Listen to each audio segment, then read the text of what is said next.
guys, Sally with Disabled Advantage. I'm pretty sure I'm crazy. Clarity on that. It's 27 degrees outside right now with a wind chill that's making it feel more like it's 15. And I'm outside. And we're about to go for a walk. This is me. Got thick gloves. We're in about 1, 2, 3, 4, 5 layers on my head plus my goggles. Got bibs on. These weigh a lot, and 3-pound boots with felt liners. So I'm going to pause for a second and put my gloves on real quick. You can just look at Austin here for a sec. Or something else. I am wearing flannel pajama pants under my bibs. And I'm wearing, we're not really sure what it is. It's some sort of really fluffy, loose knit. We call it a grandma sweater. And then a very ragged hoodie on top. So this is a super old hoodie. This hoodie is 15 years old. Colors are gorgeous. Wow.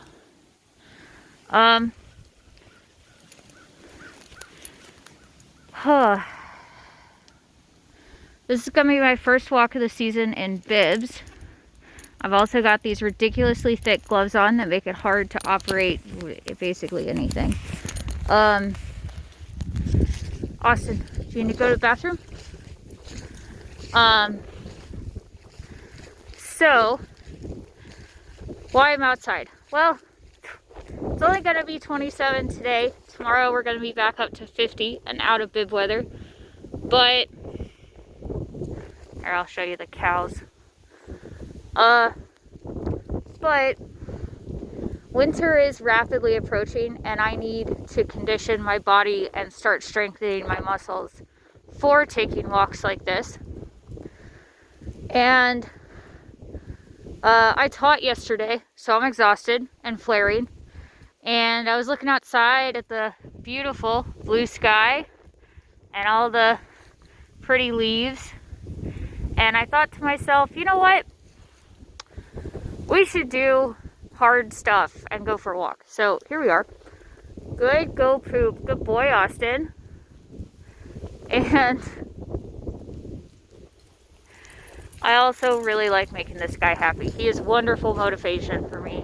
And we've got a rig set up where he'll be able to pull me in his harness if I have trouble walking.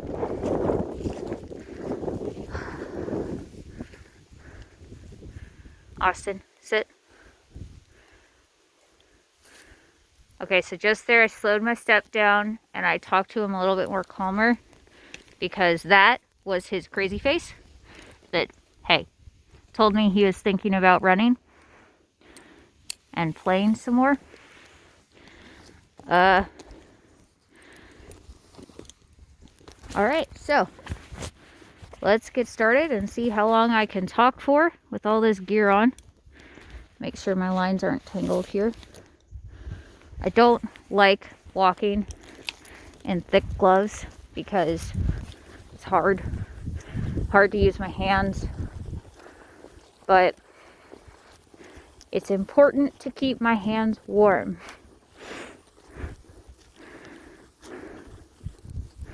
I also have never done a walk when it's this cold outside, so we'll see how long I can talk and keep up the momentum of myself moving.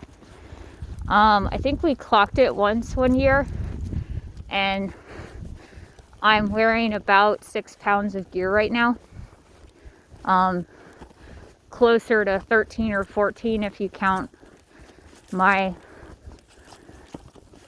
sidearm that I carry on walks for protection against aggressive dogs or wild animals who might be rabid. I'm a little worried I dressed too warm. but we'll see. Hi, cows. Yeah, looking at me weird, that's normal. Got a curious baby.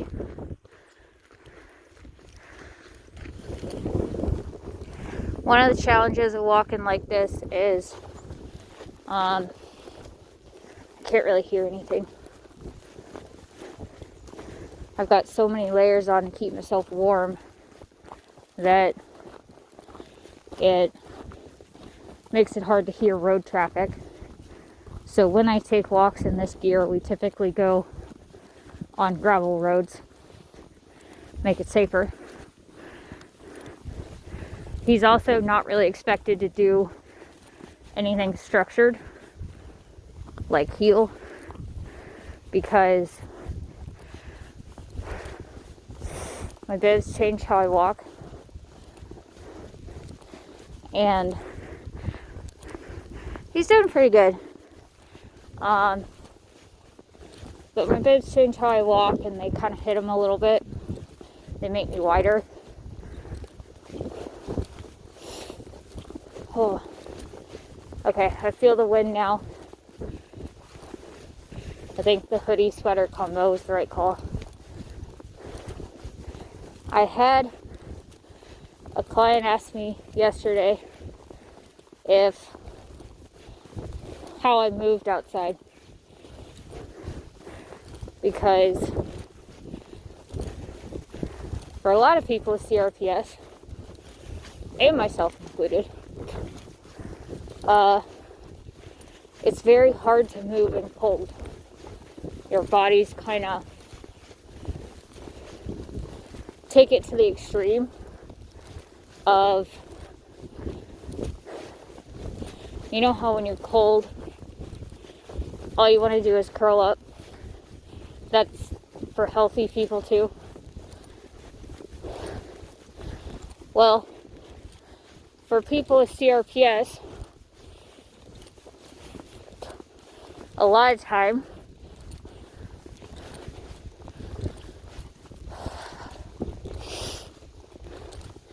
I'm still here, there might be longer pauses than normal because of trying to breathe.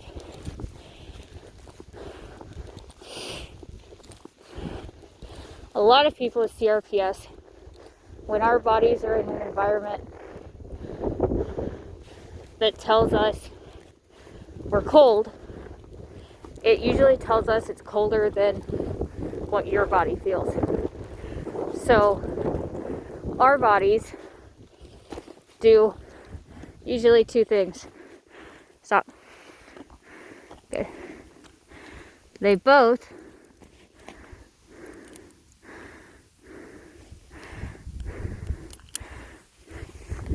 curl up and stop working as well. Release. Go. And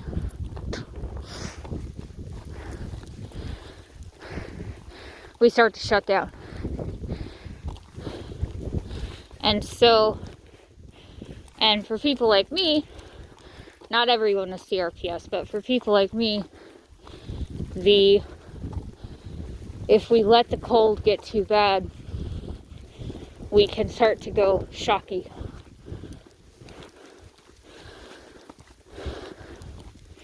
And that's just like normal.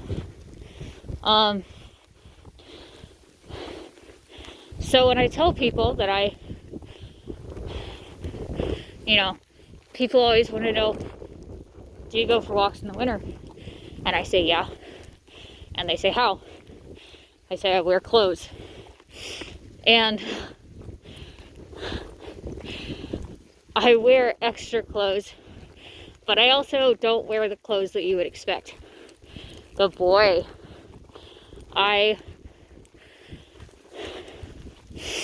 most people in weather like this are wearing, my husband's right now at work, go, feeding horses, and he's wearing his own set of bibs, his own giant fluffy gloves.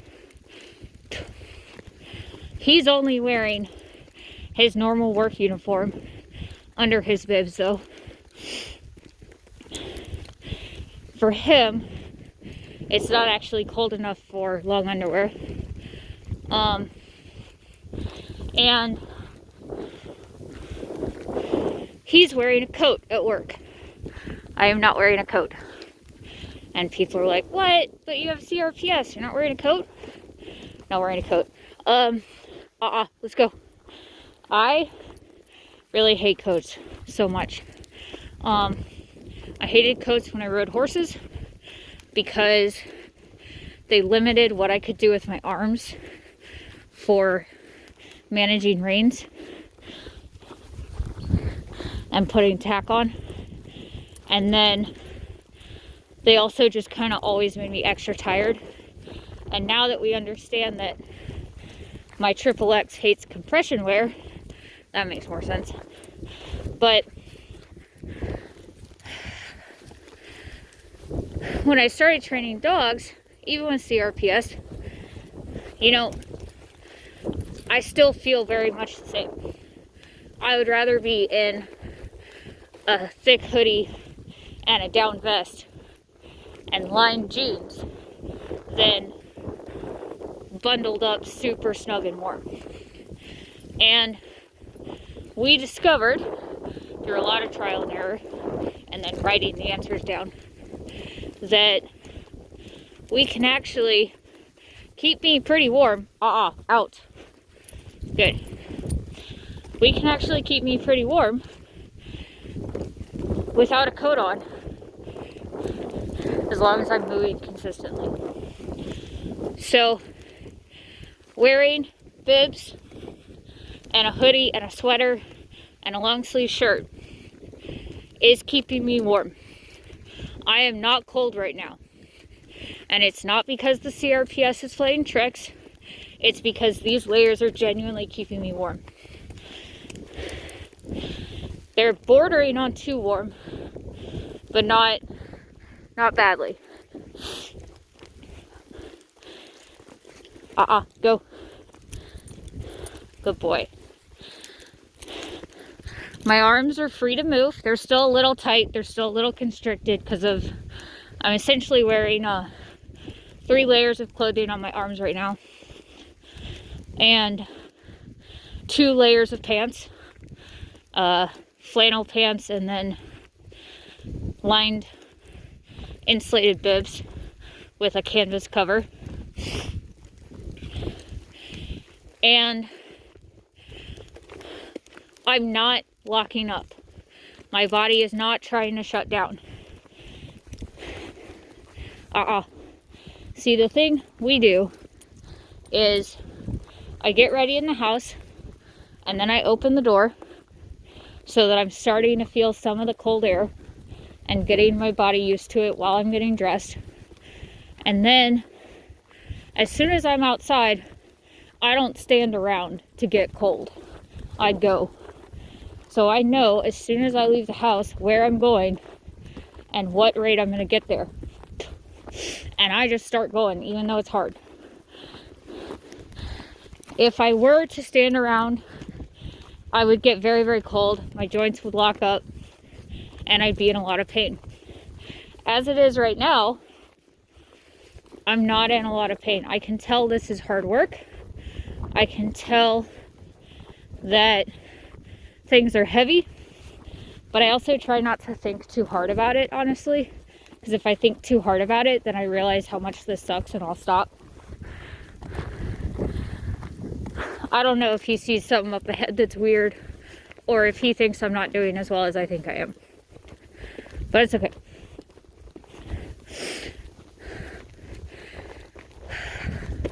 It did take me a while to build up to this though.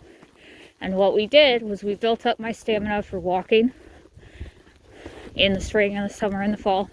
Then we built up my stamina for walking in heavier winter boots and heavier jeans.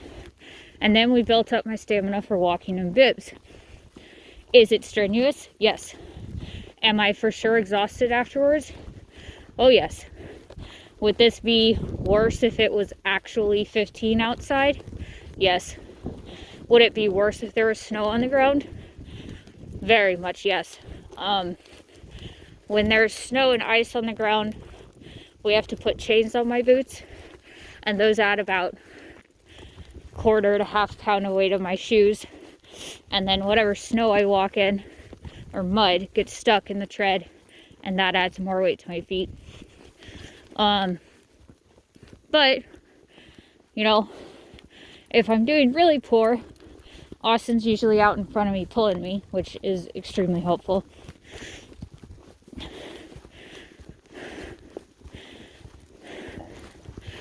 But I'm actually incredibly warm right now. Like, these layers are perfect for today and the wind level. And so I don't feel cold. I feel heavy. I feel tired. But the way my body feels temperature-wise is how it feels if it was, 70 outside, 70 or 80. Go. And so that means my layers are working effectively. Now, they are working a little too effectively. I can feel a little bit of sweating happening, which increases my chance for shock. But I'm doing okay. When I get back, I'll bundle up real good and probably drink something hot, and it'll be fine. But to me, it doesn't make any sense to avoid winter because there's farm work to get done and there's dog training to get done. And I love being outside so much that for me, it's not how can I avoid being cold and uncomfortable. It's how can I dress to allow myself to go outside and have fun, because this is fun. Being out here with Austin on a walk, working hard, that's my idea of fun. The stuff on my head is hard. It's hard to say what's the hardest. So let's just start somewhere. Austin, Star, good boy, go home. Let's see. Okay, so I'm wearing really heavy boots. Are they snow boots? No. These boots we got last year, and they're actually rain boots. They're very, very rugged, heavy-duty rain boots with one hell of a mean grip on the bottom. And I wear them year-round, which means my legs are constantly training for being in them. If it's raining, it's what I'm wearing. If it's muddy, it's what I'm wearing. And if it's winter, it's what I'm wearing. Or if I just, can't tie shoes, it's what I'm wearing. So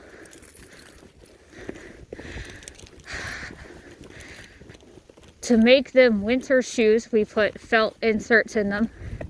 And now they're as warm as a snow boot. And we take that insert out in summer, and they're summer temperature again. Then I've got merino wool socks on, but not so thick that my feet are being squeezed to death. If it's below 30, I've got these fluffy gloves on, super thick. If it's hovering around 30, but not below, I wear convertible gloves that are mitten gloves with a flap, and then liner gloves underneath. I can put hand warmers in the little mitten flap, that helps. And right now he's pulling pretty steadily, which I appreciate, because walking back is the hardest part, right? On the walk out, you're super confident, you're excited, you're proud of yourself. And on the way back, you're more exhausted. And so this is when this forward assist task helps the most, because he enjoys it. It lets him channel his love of pulling. And the carabiner, my husband sewed it into my bibs so he can help pull me home. This just ensures that I keep up a steady pace while I'm walking. Because usually for me, if I stop and take a break, that's when my brain realizes how much pain I'm in or how tired I am and just gives up. So I gotta keep moving. Before he was forward assist trained, what kept me moving was just willpower alone. So it's a lot easier having willpower and Austin working together. The wind is also worse. We're now walking into the wind. So I'm feeling it cold a bit more, but it's still not too bad. My layers are protecting me.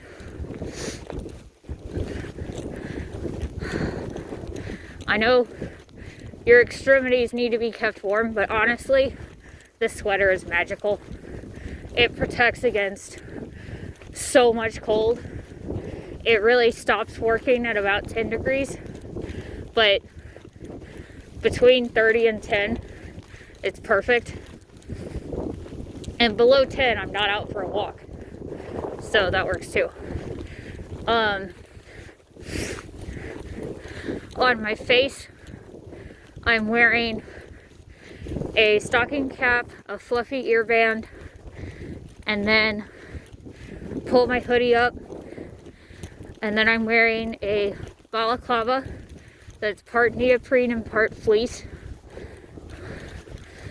And that wraps around to the back of my head and keeps my hoodie up and protects my jaw from the cold.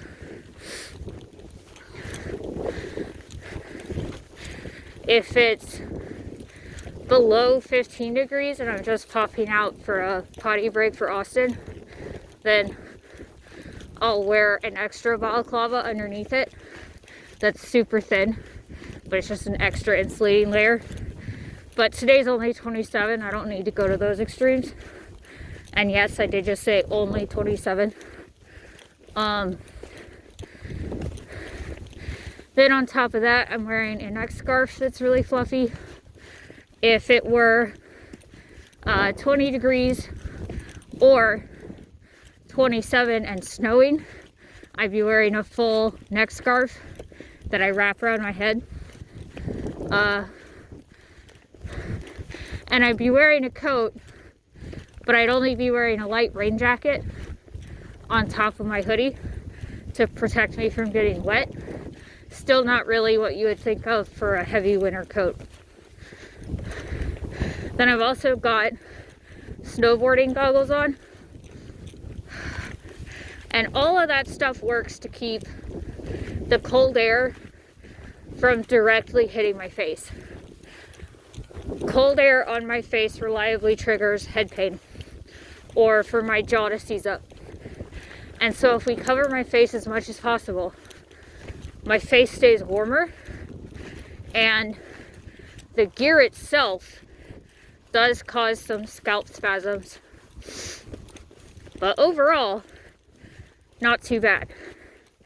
And this is part of the training too. So this walk is about exercising him, exercising me, reminding my body it's capable of walking in bibs, rebuilding the muscle for being able to walk in bibs, and reminding my body that it's safe and it can handle wearing all this headgear, because otherwise it doesn't like it. And a key part of that too is that when I get ready, I focus on breathing slowly and moving slowly and keeping myself as calm as possible, the way someone would prepare for training an animal or going for a dive.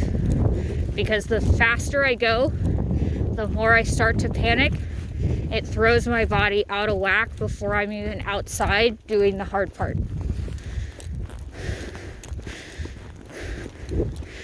So, based on how this walk has gone, I can technically keep doing these videos this winter, but I don't think it'll be good for me because it's just harder to manage the gear with all my gloves on. And, you know, breathing is harder. Not so much because of the cold, but just because the bibs are so heavy. It's like walking in a weighted blanket, essentially. And he is actually pulling me too hard right now. It's a little hard to keep up with him. But he's not at a gallop. He's controlled pulling. This took a while to train. Good boy, Austin. Oh. I don't go on walks if it's close to 10 degrees. But if it's over 15 degrees, I do try to go on walks. It just depends on the conditions and also how I'm doing. But one thing about me is I'm super determined, I'm super stubborn. Austin, stop. Good boy. And I'm always looking for ways that I can personally improve and build and improve my muscle and my strength and my mental strength. So, like, should I have gone on a walk today? I don't know. I certainly didn't feel like it. But nonetheless, here I am, walking home. By the time we get home, we will have walked 1.4 miles in about 10 pounds of gear. For me, at least. Husky boy over here does not need a winter coat. He wears it year round. And I gotta say, this was worth it. I mean, I'm gonna be exhausted. And this is gonna be my only walk for today, more than likely, because by the time I stop, I'll feel exactly how tired I am. And fortunately, when I flare, most of the time I get warmer when I'm flaring. Like, there are times where I'll be flaring and I'm so hot that I can walk outside in a t-shirt and shorts when it's 30 outside and not really feel the cold. I don't, because I know rationally that's dangerous, but I can.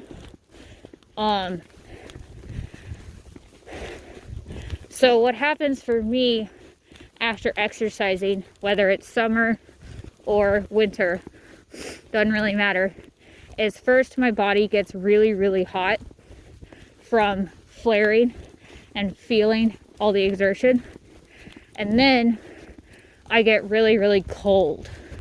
So whenever I get home from exercise, it's important for me to drink protein to help the XXX rebuild muscle. We've tried exercising without adding protein, and we can tell a difference. So protein's super important for me. And then electrolytes.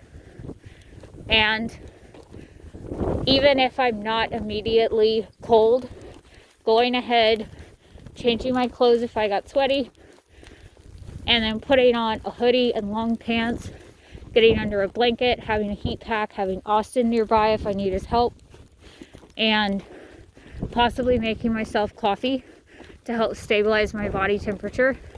And I try and do all of that before I start to tip into cold, to try and stave off the cold being a really bad flare. And that is how I handle winter walks. I apologize if this was extra jumbled and messy sounding. Like I said, I taught for about 3.5, 4 hours yesterday, so I'm pretty tired today. And also, this walking with this many clothes on takes a lot of exertion everywhere. Hi, babies.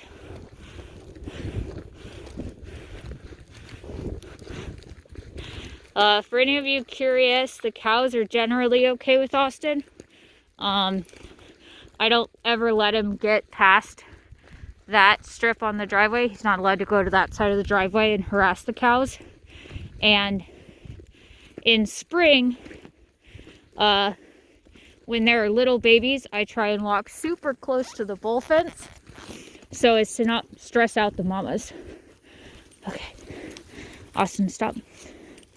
Good. Oh. Good. Good boy. Okay, stop. Good. Austin, release. Yeah, that was worth it. I can already feel my shins hurting.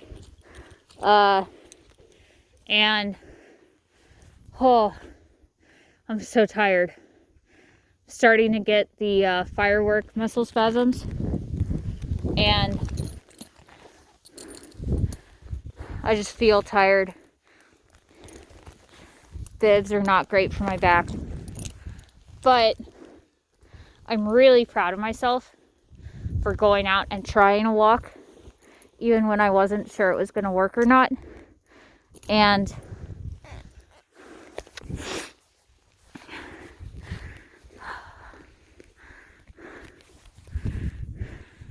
I'm really proud of myself for trying the walk, even when I wasn't sure it was going to work.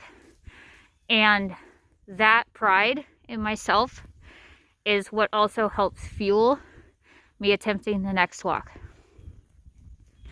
Thank you for watching this wintry walk with Austin. I hope you got some good tips for your CRPS. I do want to say, be careful. It has taken us years and the help of healthy people to bounce ideas off of and to tell me what temperature it actually is outside for us to figure out what's safe for me to do. And what's safe for me to do may not necessarily be what's safe for you to do.